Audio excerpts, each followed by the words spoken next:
Hey guys, New York Dan coming at you here for the Life Hack channel. I got my, I'm working on setting my studio up soon. This will actually be good for my automotive live show in at Benz Products. Benz Products YouTube channel, B-E-N-Z Products, one word.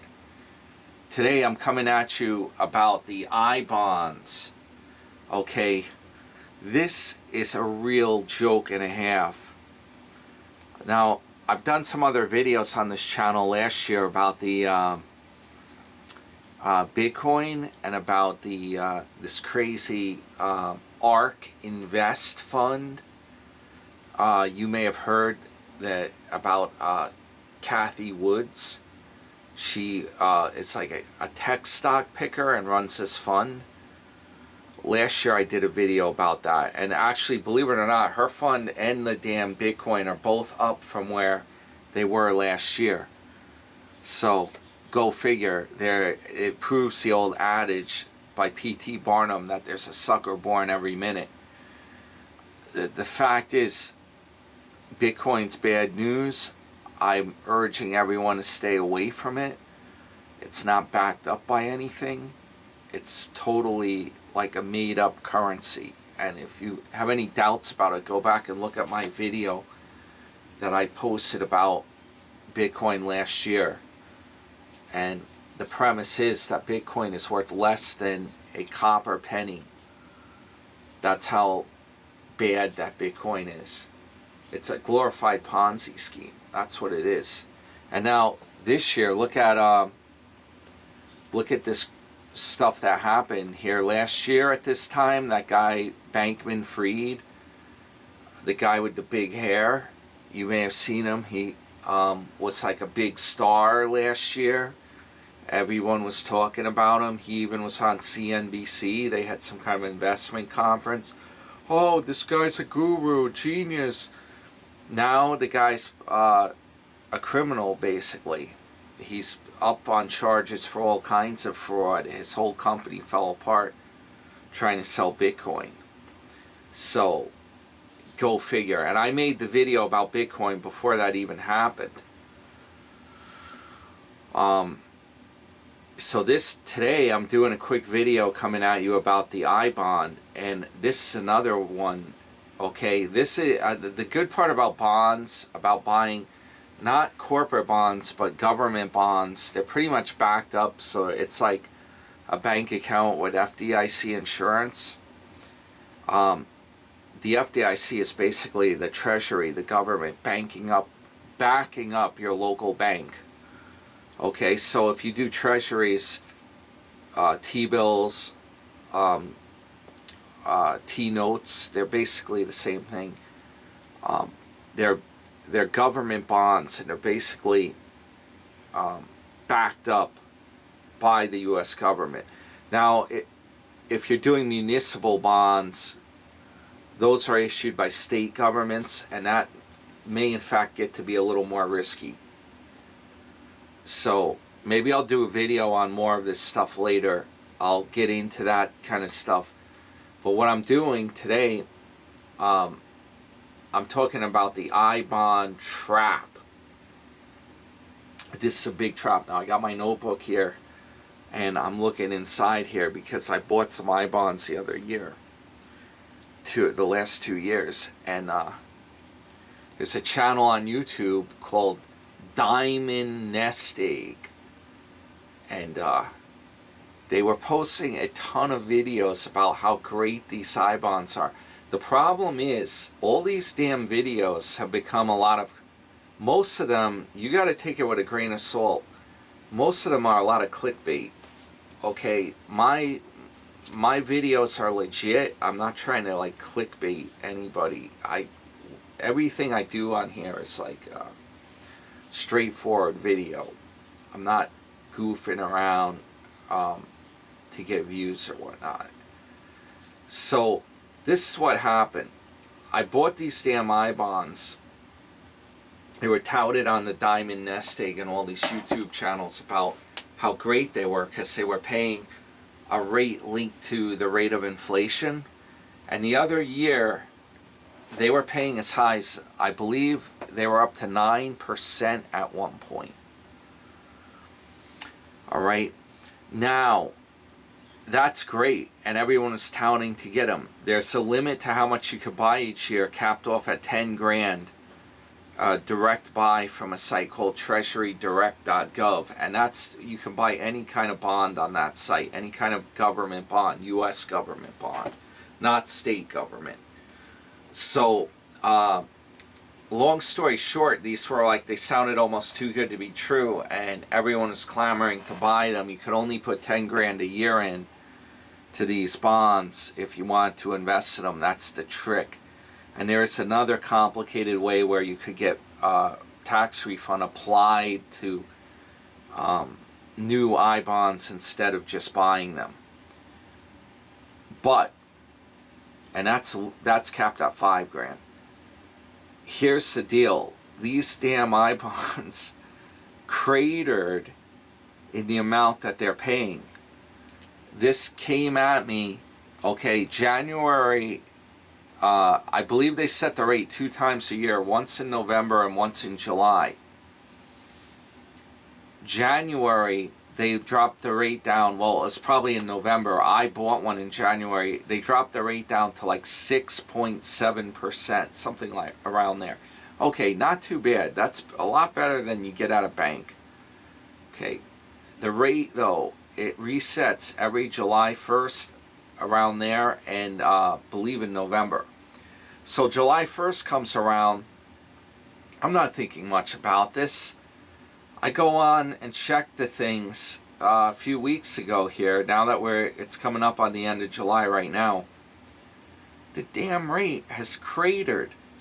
One of the bonds is only paying me 3.38% now.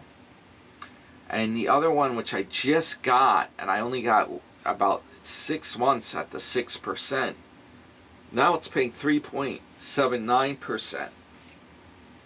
What they did is they added on a fixed part of the rate to them. I believe you get 0.4 of a percentage point if you buy a new iBond, because the floating rate got so bad compared with, I mean, there's other treasuries you can get a T-bill that pays over 5%. A regular T-bill, and it's not capped off. There's no cap as to how much you can put in it. But this stuff, this got to be really bad. Now, here's the catch with these iBonds. And, you know, the diamond nest egg, they kept doing a lot of baiting about how great these were over the last couple years. And I didn't think they would go down this much. I thought maybe it would go down a little bit. But down to 3%, it's ridiculous. Here's the catch though. I was thinking, okay, this rate dropped down. I should just get rid of these things, right? You have to hold them over a year before you can cash them out. That's catch number 1. Catch number 2, which I almost stepped in it. I almost fell for it. I had one that's over a year. I'm like, let me just cash this thing out. Well, when you cash them out before 5 years' time, there's a penalty. The penalty is 3 months interest. 3 months. And I looked this up. I actually did my homework on this. It's the last 3 months interest that the iBond paid you. So the one that I'm eligible to cash out, if I cashed that out in the beginning of July when I saw this rate drop, I would have been screwing myself over, because I would have essentially lost 3 months of interest that were at 6.7% from the previous term of interest on the iBond when they were paying pretty well. So now I did my homework. I figured this out. You have to wait 3 months, right? The penalty is 3 months interest. So if I wait 3 months, earning only like 3% interest, 3.38%, then I can cash them out, and I'm gonna pay a much lower penalty because it's the previous 3 months interest. So that's almost half the interest rate that they were earning during the previous term. So I got to wait into this term at least 3 months to cash these things out. And another thing to keep in mind, when you're dealing with iBonds, you only get paid the interest money when you actually cash them out. So it's actually a good idea to wait until January, because then the taxes on these iBonds will be deferred until the next year. The only drawback is I'm getting only 3%. But I gotta wait 3 months anyway. That brings me up almost to October. And yeah, into October basically. So then I might as well just wait October, November, December, another 3 months at 3%, cash them out in January, and it will be tax deferred, and the penalty will only be on the previous 3 months interest, which will be at this low rate. Now this November the rate resets, so it all depends how bad inflation is, but the way it's going, the games that they play, let's be real, there's massive inflation out there. It doesn't take a rocket scientist to figure this out. It's still going on. Alright, just look at how much things cost. And the price of gas is going back up again. I think what happened, the price of gas dropped because they had I guess they had enough supplies, and we had a little bit of a lull in it. So when they reset the inflation rate, they said inflation's going down. I don't think that's true at all.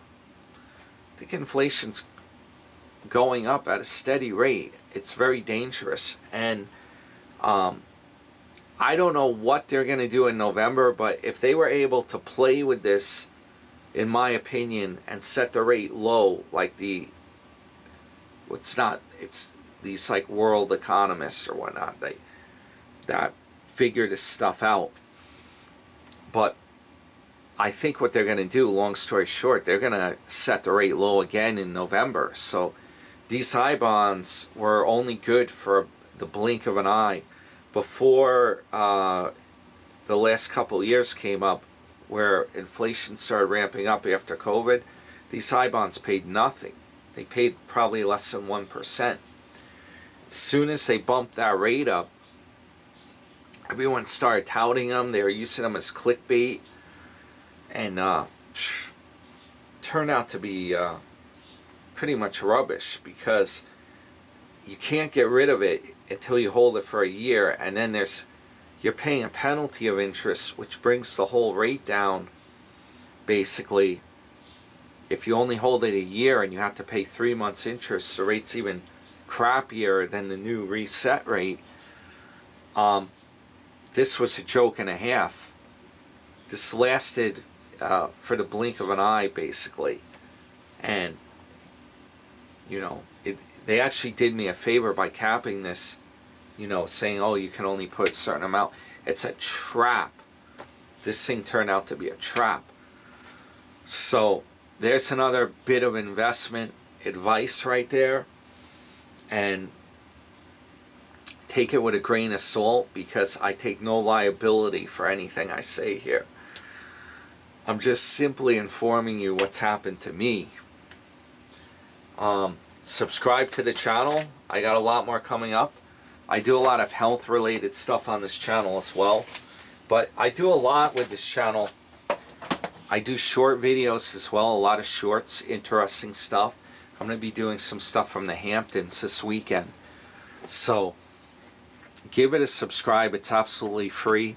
I think there's even an icon in the corner of the screen that says, on one of these sides with the little life hack channel, you just click on that, and it will come up subscribe, and then you click there. My other channel's Benz Products, BENZ Products, and you can check that out too. I'm going to be doing an automotive live show on that one.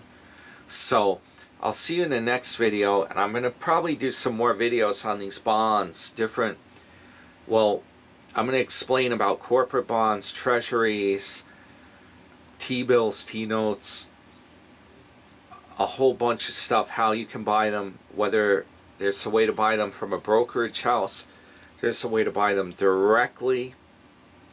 I'll go over the whole thing in a separate video, but I just wanted to get this out there in case anyone has these iBonds. They were going to do almost what I did, cash them right out without realizing your penalty you're going to pay. You're going to gobble up the 6% interest instead of 3% interest. So I'm like, let me just do a quick video. I was checking this out. Alright guys, New York Dan, I'll see you in the next video.